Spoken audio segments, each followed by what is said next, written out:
A gente vai apresentar agora a formação histórica do distrito de Piedade de Paraopeba. O distrito de Piedade do Paraopeba, na região aqui de Minas Gerais, no caso,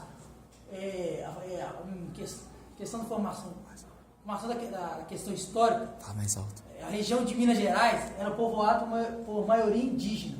Foram os primeiros a ocupar a região de Piedade do Paraopeba. Com o fim do ciclo da cana-de-açúcar no Brasil, por meados do século XVI, século XVII, houve um novo tipo de iniciação econômica incentivado por Portugal, que foi a relação da troca da cana-de-açúcar pelo valor mineral, no caso ouro, prata e esmeraldas.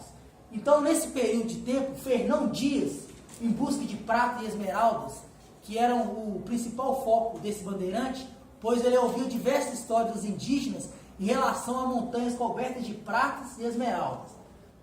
Nesse período que ele foi de viagem do estado de São Paulo até hoje conhecido como estado de Minas Gerais, ele se deparou nessa região que hoje é o distrito de Piedade do Paraopeba, próximo ao rio do Paraopeba.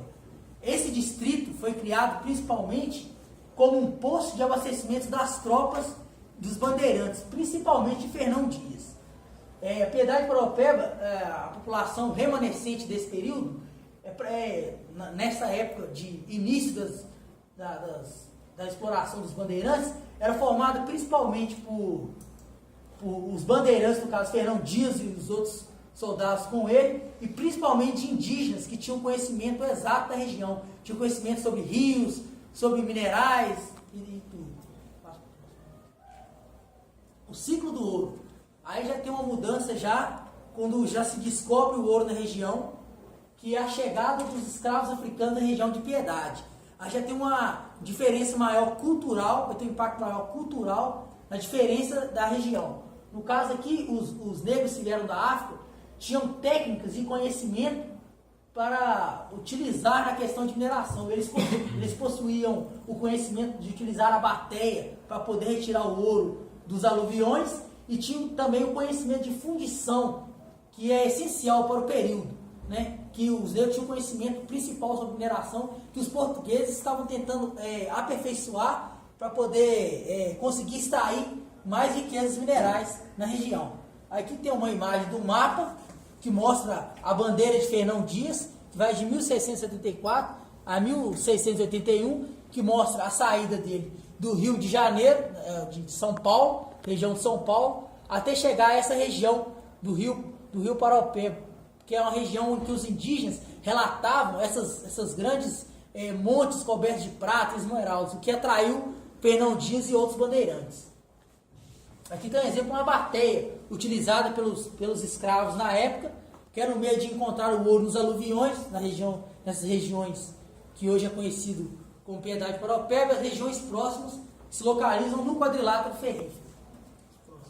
Aqui tem uma imagem, a imagem histórica que mostra o poder econômico da época, que é a igreja de Nossa Senhora da Piedade, que essa igreja é um reflexo do poder econômico e da influência dos mineradores da região.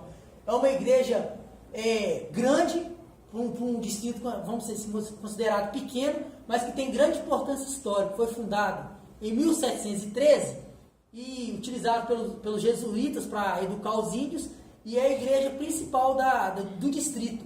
Quando a gente entra da igreja, a gente pode perceber as imagens bem detalhadas, né, bem talhadas, detalhadas, pinturas dentro da igreja, mostrando que quando os mineradores chegavam na região, os exploradores chegavam, e tinha uma questão de religiosidade muito grande, o exemplo maior desse poder econômico e religioso desse período do ciclo de ouro fica marcado na igreja de Nossa Senhora da Piedade.